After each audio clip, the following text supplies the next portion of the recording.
Por isso, meu agradecimento. Eu não poderia ter uma noite mais feliz do que este encontro aqui com as três potências, né, e com os irmãos da maçonaria. Muito obrigado.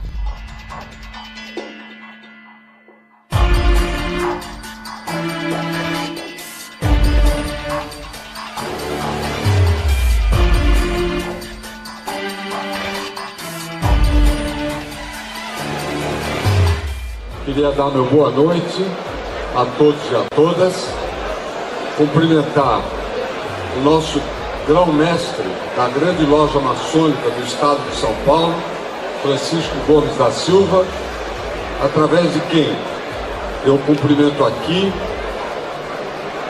todos os grão-mestres, sereníssimos grão-mestres das grandes lojas, os soberanos grandes comendadores dos Supremos Conselhos e, através destes, a toda a família maçônica, paulista, brasileira e latino-americana aqui representada. Quero cumprimentar também o comendador Luiz Fernando Torres, em nome de quem saúdo todos os maçons grau 33.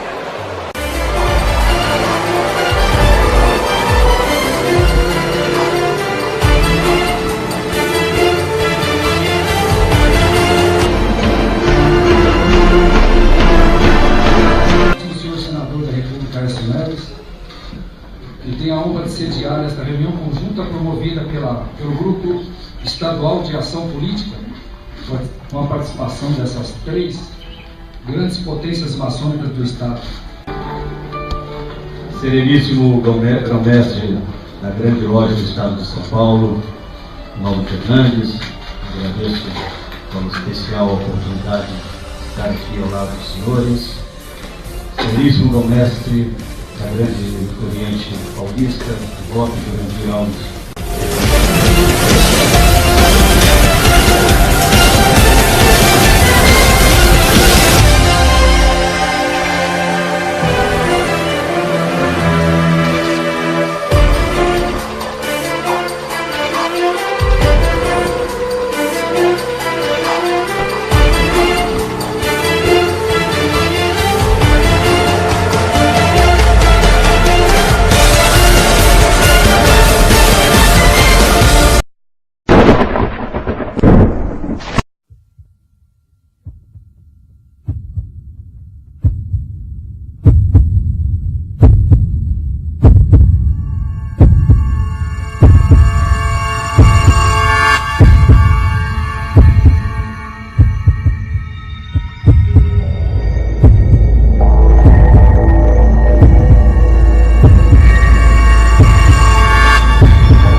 mais tem, você já viu? Já. Não é? Inclusive, dedo de louco. Como é que é isso, pastor Silas Malafaia? Número 1, claro que não. Número 2, eu brinco dizendo assim, se eu sou maçom, só se a loja for na rua Montevidéu 1191, que é a igreja sede, só se a loja for lá. E antigamente eu brincava, meu sogro era o pastor presidente, eu dizia, e só se o grão-mestre é o pastor Zé Santos. Então isso é balela, isso é conversa fiada dos incompetentes que não tem como te atingir e tentam querer dizer que o sucesso que Deus te dá é fruto não de Deus, mas das coisas do mundo. Sabe o que eu vejo? A maçonaria, para quem não é evangélico, não há nenhum problema. Existem coisas, Eliel, que para nós não presta, para nós não serve, mas para os outros, por exemplo, você já viu um evangélico ser benemérito do Flamengo, do Vasco, do Botafogo? Para nós não serve isso. Ó, eu sou benemérito do Flamengo, eu vou me candidatar a presidente do Vasco. Isso não é para nós. Não é para nós. É isso que as pessoas precisam entender. Existem coisas na sociedade que não foram feitas para nós. Nós somos da luz, nós temos uma outra visão, mas para o homem que não tem Jesus é válido essas organizações. Para nós não. Então eu não sou maçom e ponto final. Uma organização seríssima, mas não serve. Para nós, isso aí é uma organização séria e tem gente do mais alto nível da sociedade brasileira que tá lá, mas não é para nós, gente. Aí o cara fica, aí um bobalhão, sabe? Pastor, o senhor tem que meter o pau na maçonaria na TV. Aí eu digo assim, sim, e no outro dia eu saio do ar. Será que você não tem sabedoria nenhuma, meu irmão? Será que não tem um pouquinho de inteligência para saber navegar nessas águas? Você sabia que Jesus, ele caiu fora quando queriam matá-lo? Porque ele não encarou. Por que Jesus só desapareceu? Quando eu queria matar, ele correu. Mas Jesus correndo, meu filho, era estratégico, ainda não era a hora. Então eu vou lá na televisão, vou meter o pau e no outro dia eu perco o programa. Qual a vantagem disso? Então a gente tem que ser sábio. E tem irmão que só anda no radicalismo, certo? Eu não sou e tá acabado. E não concordo que um cristão pertença a isso. Agora, lá pra fora é válido. Pra quem não é crente, é válido como outras coisas que pra quem não é crente é válido. Mas pra nós seguem as palavras do pastor Silas Malafaia, ou do que se intitula pastor. Para quem é da luz, para quem é de Jesus, esse negócio não presta. Ou seja, o que fazem, então, os pastores que pertencem à maçonaria? Não são poucos, são centenas de milhares de pastores que pertencem sim à maçonaria e que fazem parte dessa sociedade secreta.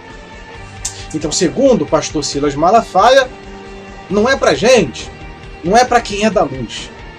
E agora, como ficam os pastores que fazem parte dessa sociedade secreta? Em nosso estudo, pode um cristão ser maçom? Na parte 8, diz assim: vamos a uma pergunta que vai nos trazer importantes descobertas. Avaliamos a mesma com a resposta dada pela maçonaria. A maçonaria é uma religião? Resposta: não. A maçonaria é uma sociedade que tem por objetivos unir os homens entre si e nesse esforço admite em seu seio pessoas de todos os credos religiosos sem nenhuma distinção. Refutação: Albert Pike escreveu no livro Moral sem Dogma, na página 213, o seguinte ensino: toda loja maçom é um templo de religião e seus ensinos são instruções em religiões, ensino para o 13º grau. De fato, a maçonaria nunca se declara como religião. Porém, bem sabemos que vai muito além de uma simples sociedade ou sistema filosófico. Na verdade, ela assume o papel de mãe dominante das demais religiões. Observe alguns pontos. Primeiro, ela conseguiu estrategicamente alcançar o que muitas religiões tentaram e não tiveram êxito, ou seja, projetar o ecumenismo. Lá estão nivelados por igual pseudos cristãos, muçulmanos, confucionistas, hindus, espíritas, católicos, budistas e etc. Segundo, ninguém precisa abdicar de sua religião. Porém, elas se transformaram em coisa nenhuma quando seus adeptos participam das cerimônias de instituição. Terceiro, mesmo que a maçonaria não aceite ser rotulada como religião, ou com religião, ela está impregnada do começo ao fim de princípios, simbologias, até mesmo de elementos de várias religiões, entre as quais citamos Rosa Cruz, Cabala, Cristianismo, Espiritismo, Nova Era, etc. Quarto, a maçonaria transforma uma simples ferramenta de pedreiro em regra de vida entre a sua membresia. Exemplo, o esquadro simboliza retidão. Quinto, na maçonaria, o Gadur é um ser deísta. Ela ensina a crença hindu dizendo que, quando Deus criou o mundo, dissolveu-se nele e deixou de existir como pessoa, tornando-se uma força. Por fim, declara que Deus habita na matéria. O mundo é uma revelação dele. Sua existência é uma exibição dele. Ele está em sua obra. Declaração de Albert Pike no livro Moral sem Dogma, página 710, Ensinamentos para o 28º grau. Sexto, a maçonaria tenta menosprezar e subjugar a Bíblia, colocando-a no mesmo nível de qualquer outro livro, tais como o Corão, o Evangelho segundo Allan Kardec, ou simplesmente pode substituí-la por um livro, cujas páginas em branco, dependendo da loja. A Bíblia diz o seguinte: ela é mais preciosa que o ouro e a prata, Salmo 119. Ela é o único manual do crente na vida e no trabalho do Senhor, 2 Timóteo 2,15. Ela é alimento para a nossa alma, Mateus 4,4, Jeremias 15,16. Enfim, o que fazem então os pastores dentro dessa sociedade secreta, dentro da maçonaria? Segundo Silas Malafaia, para quem é luz, isso não presta. Se não presta, não é bom, porque lá estão esses pastores. Cria-se então, ou criou-se então, um problema seríssimo diante do parafraseado do pastor Silas Malafaia, ou do Silas Malafaia. Existe um perigo. Pastores que fazem parte da maçonaria são satanistas, vivem no oculto, vivem na negritude, vivem no obscuro, vivem por meio de dissimulações, de mentiras, de farsas, vivem a custas de privilégios, falam em línguas, falam no Senhor Jesus, dizem promover curas, bênçãos, promovem todo tipo de coisas boas, porém estão no lado oculto da coisa. Como é que funciona agora? Segundo a denúncia do Silas Malafaia, para quem é de Jesus, para quem está na luz e para quem é luz, isso não presta. Se não presta, por que lá estão? Muito mais do que um alerta, muito mais do que um simples parafraseado. Por que esse sujeito, o Silas, então não desperta com estudos, com palestras na Slavec, contra uma sociedade secreta já vista estar nela assentados inúmeros homens que se dizem de Deus, inúmeros pastores, bispos, apóstolos, diáconos, presbíteros ou o que seja? Por que então Silas cala-se diante desse estapafúrdio, diante dessa loucura e sandice promovida e provocada por esses homens que já estão cegos? Por que ele não alerta? Por que não há uma pregação contra a maçonaria? Por que não há um movimento de despertar os seus irmãos para que acordem diante deste perigo? Para que acordem deste sono profundo da morte? Observamos então apenas um parafraseado, uma troca de palavras. Observamos então apenas jogos de palavras e não simplesmente um alerta. Porque se não presta, e sabemos que nossos irmãos estão lá, por que não alerta? Por que não dá nomes aos bois? Por que não fala a realidade, a verdade do oculto e do obscuro?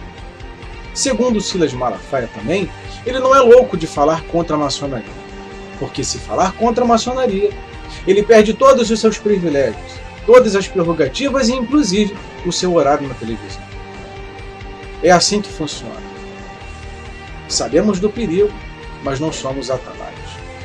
O Silas Malafaia acaba, por certo, de ser um omisso diante da imoralidade praticada e da perversidade a qual dormem esses pastores, a qual vivem e deitam nesse sono profundo da morte.